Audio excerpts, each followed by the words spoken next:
আসসালামু আলাইকুম প্রিয় দর্শকবৃন্দ, আজ আপনাদের সামনে উপস্থাপন করতে চলেছি এক অন্য স্বাদের আলোচনা। অন্য স্বাদ বা ভিন্ন স্বাদ এই জন্যই, যেহেতু আমার চ্যানেলে কোরআন হাদিস সম্পর্কে সাধারণত আলোচিত হয়ে থাকে। আর আজকের উপস্থাপনা ভারতের স্বাধীনতা আন্দোলনে মুসলিম তথা ওলামাদের অবদানের ইতিহাস। আমাদের প্রচলিত ইতিহাসে যে বাস্তব ইতিহাস উপেক্ষিত মুসলিম সম্প্রদায়ের মহান আত্মত্যাগের ইতিহাস কালের অতল তলে তলিয়ে দেওয়া হয়েছে কোনো এক অজানা উদ্দেশ্যে। যাই হোক, যে সকল ইতিহাস আমাদের নাগালের ধরাছোঁয়ার বাইরে, তারই একটু আধটু।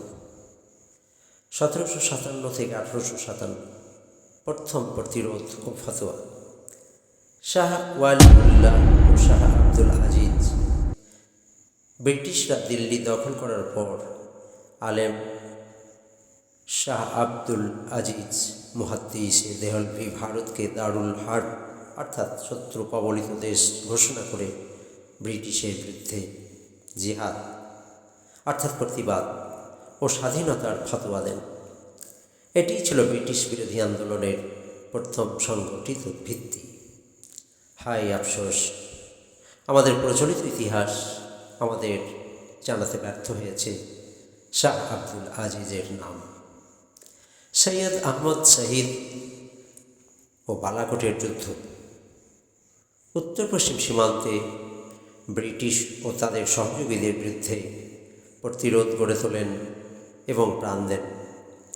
আমরা কতজন জানি সৈয়দ আহমদ শহীদের নাম? তিতুমির ও বাঁশের কেল্লা, বাংলায় জমিদার ও ব্রিটিশ নীলকরদের বিরুদ্ধে হাজি শরিয়তুল্লাহর ফারায়েজি আন্দোলন এবং তিতুমিরের বাঁশের কেল্লা আন্দোলন ছিল কৃষক ও সাধারণ মুসলমানদের এক ঐতিহাসিক প্রতিরোধ। প্রচলিত ইতিহাসে আজ তারা রুদ্ধ। 1857 মহাবিদ্রোহে আলেম সমাজের ত্যাগ। 1857 সালের বিদ্রোহে সব ধর্মের মানুষ লড়লেও আলেম ও মুসলমানদের উপর ব্রিটিশদের অত্যাচার ছিল বর্ণনাতীত। আর এক অমর শহীদ আল্লামা ফাজলে হক খৈরাবাদী, যিনি ব্রিটিশ সরকারের বিরুদ্ধে স্বাধীনতার ফতোয়া তৈরির অপরাধে আন্দামান সেলুলার জেলে কালাপান নির্বাসিত হতে হয় এবং সেখানে তিনি শহীদ হন।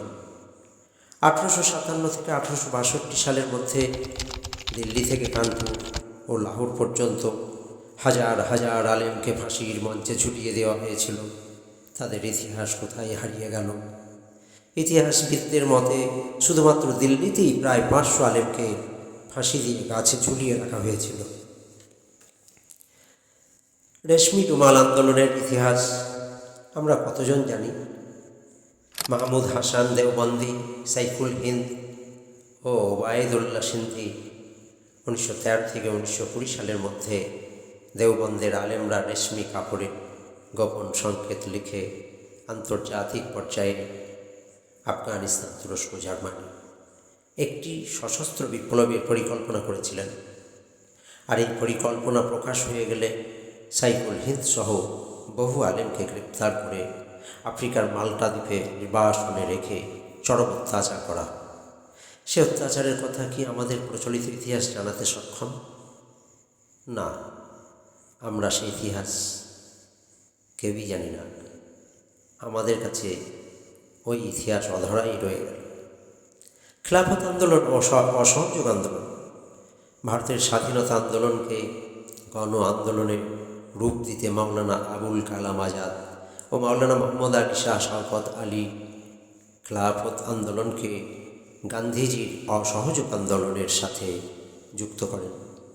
মাওলানা আবুল কালাম আজাদ জাতীয় কংগ্রেসের সর্বকনিষ্ঠ সভাপতি হন এবং সারা জীবন অখণ্ড ভারতের পক্ষে ও ধর্মের ভিত্তিতে দেশভাগের তীব্র বিরোধিতা করলেও সেই ইতিহাস প্রকাশ পায়নি। অনন্য অবিস্মরণীয় অবদান ইনকিলাব জিন্দাবাদ স্লোগান প্রথম ধ্বনিত হয় বীর ভগৎ সিংয়ের কণ্ঠে। কর্নিশ করি সেই বীরকে। কিন্তু দুঃখের বিষয়, ইনকিলাব জিন্দাবাদ স্লোগানের রচয়িতার নাম চাপা পড়ে গেল ইতিহাসের পাতায় কোন অজানা কারণে। ওই স্লোগানের রচয়িতা এক মুসলিম বিপ্লবী ও স্বাধীনতা সংগ্রামী মাওলানা হযরত মোহানি ভারতের জাতীয় পতাকার নকশায় গুরুত্বপূর্ণ অবদান রেখে গেলেন যে স্বাধীনতা সংগ্রামী, তার নাম সোরাইয়া তৈয়বজি। হাই, তার নামটাও ইতিহাসের পাতা থেকে উধাও। ইতিহাসের অনেক পাতা রাজনৈতিক বা সামাজিক কারণে চাপা পড়লেও আমরা সালাম জানাই প্রতি স্বাধীনতা সংগ্রামী মহাপ্রাণদের। হোক না সে হিন্দু, হোক না সে মুসলিম, হোক না সে জৈন, খ্রিস্টান, বৌদ্ধ, তবুও তো সে আমার ভারতবাসী, ভারতীয়। সেই মহান বিপ্লবীদের জানাই আবারও সালাম।